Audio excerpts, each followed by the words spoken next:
once again on top of new developments in the case of a Cobb County toddler who died in his father's hot car. Tonight, we've learned the law firm representing Ross Harris is getting death threats. Fox 5's Chris Shaw is here with the very latest for us. Chris? Yeah, another strange turn in this case. Although the lawyers have not commented, workers at the firm say they're being threatened by people who are angry the office is representing Ross Harris. I spoke with a psychologist today who told me where that extreme anger comes from and why what's causing it could actually help Harris's case.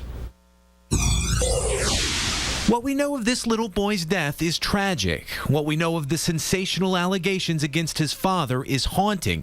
But everyone, from police to Ross Harris's attorney, now to this psychologist, all warn we don't yet know everything. We as people are observers of an evolving case.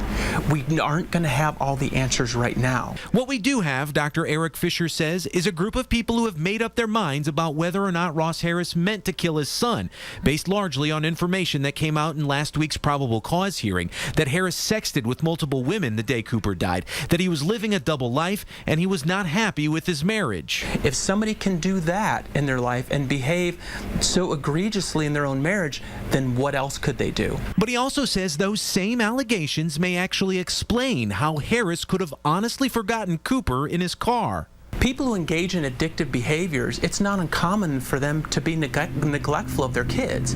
If he's so consumed with with getting on his phone, is he texting and driving? Is he thinking about what he's going to do and who he's going to text? Only Ross Harris knows for sure, but if, as police suspect, he was living a double life, Dr. Fisher does not think it's a stretch to argue he was distracted the day Cooper died.